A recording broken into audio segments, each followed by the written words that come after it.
വിവാദ പാസ്റ്റർ ബിനു വാഴമുട്ടത്തിന് തിരിച്ചടി. Pathanamthitta Elohim global worship സെന്ററിന്റെ കെട്ടിട നിർമ്മാണത്തിന് വിലക്കേർപ്പെടുത്തി.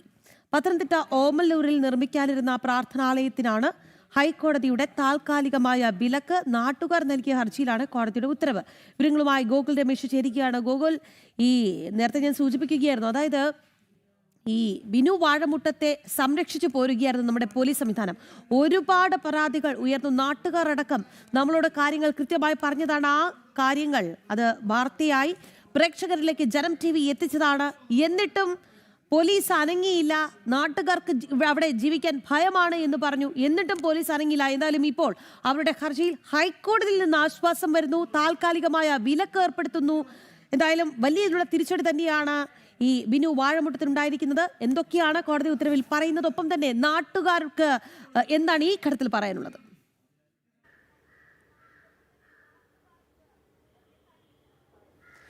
രാഖി, അതായത് ഈ ബിനു വാഴമുട്ടത്തിൻ്റെ നിയമവിരുദ്ധ പ്രവർത്തനങ്ങളെ നിയമപരമായി തന്നെ നേരിടുകയാണ് നാട്ടുകാർ. അതായത് ഓമല്ലൂരിൽ അയാൾ ഈ അനധികൃതമായിട്ട് സ്ഥലം കയ്യേറിയും മറ്റും നിയമവിരുദ്ധമായിട്ട് ഒരു പ്രാർത്ഥനാലയം പണിയുന്നതിന് വേണ്ടിയിട്ടുള്ള നീക്കങ്ങൾ 2022 ആരംഭിച്ചതാണ്. അന്നു മുതൽ നാട്ടുകാരുടെ നേതൃത്വത്തിൽ വലിയ പ്രതിഷേധങ്ങളും പരാതികളുമൊക്കെ ഉയർന്നു വന്നിട്ടുണ്ടായിരുന്നു. ആ വിഷയത്തിലാണ് ഇപ്പോൾ ഹൈക്കോടതിയുടെ ഭാഗത്തു നിന്നും ഒരു അനുകൂല വിധി ഈ ഹർജിക്കാർക്ക്, അതായത് ഈ നാട്ടുകാർക്ക് അനുകൂലമായിട്ട് ഇപ്പോൾ സംഭവിച്ചിരിക്കുന്നത്. അതായത് ഈ 2022 മുതൽ ഈ ഓമല്ലൂരിലെ ഈ സ്ഥലത്ത് ഇയാൾ ഒരു പ്രാർത്ഥനാലയം പണിയുവാൻ വേണ്ടിയിട്ടുള്ള നടപടികളുമായിട്ട് മുന്നോട്ട് പോവുകയാണ്.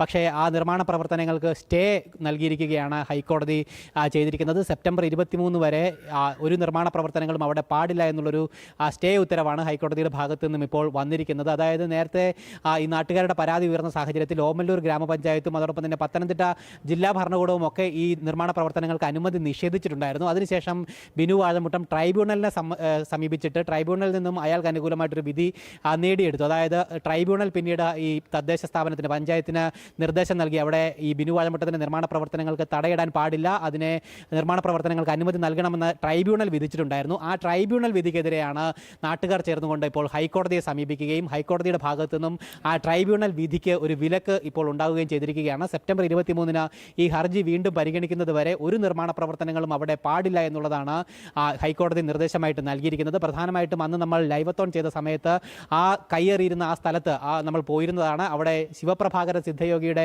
സമാധി ആശ്രമമൊക്കെ സ്ഥിതി ചെയ്യുന്ന ഒരു സ്ഥലത്തിനോട് ചേർന്നുള്ള പ്രദേശമാണ് ഇയാൾ കയ്യേറാനായിട്ട് ശ്രമം നടത്തിക്കൊണ്ടിരുന്നത്. പ്രത്യേകിച്ച് ആ പ്രദേശത്തിൻ്റെ ആധ്യാത്മിക പാരമ്പര്യവും അതോടൊപ്പം തന്നെ ചരിത്ര പാരമ്പര്യവും ഒക്കെ കൂടി ഇല്ലാതാക്കുക എന്നുള്ളൊരു ഉദ്ദേശം കൂടി ഈ ബിനു പാസ്റ്റർക്കുണ്ട് എന്നുള്ള കാര്യം അവിടുത്തെ നാട്ടുകാർ തന്നെ പ്രതികരിച്ചിരുന്നതാണ്. അതോടൊപ്പം തന്നെ വ്യാപകമായിട്ട് പരിസ്ഥിതി പ്രത്യാഘാതങ്ങളും ഇയാൾ ഉണ്ടാക്കുമെന്നുള്ള കാര്യത്തിൽ യാതൊരു സംശയവും നാട്ടുകാർക്ക് ഉണ്ടായിരുന്നില്ല. പ്രത്യേകിച്ച് അതൊരു മലപ്രദേശമാണ്. ആ മല ഇടിച്ച് വലിയ പാരിസ്ഥിതിക ആഘാതങ്ങൾ കൂടി ഇയാളുടെ പ്രവർത്തനം മൂലം ഉണ്ടാകുമെന്നുള്ള ഭയം കൂടി നാട്ടുകാർക്കുണ്ടായിരുന്നു. അതുകൊണ്ട് തന്നെയാണ് നാട്ടുകാർ ഇതിനെ ശക്തമായിട്ട് ആദ്യഘട്ടം മുതൽ എതിർത്തത്. പ്രത്യേകിച്ച് ക്രൈസ്തവ വിശ്വാസികൾ ഉൾപ്പെടെയുള്ള ജനങ്ങൾ ഒന്നു ചേർന്നുകൊണ്ടാണ് ഇയാൾക്കെതിരായിട്ട് ഹൈക്കോടതിയെ സമീപിക്കുകയും ഇപ്പോൾ ഹൈക്കോടതി പാസ്റ്റർ ബിനു വാഴമുട്ടത്തിന് കനത്ത തിരിച്ചടിയാണെന്ന് ഹൈക്കോടതിയിൽ നിന്നുണ്ടായത്.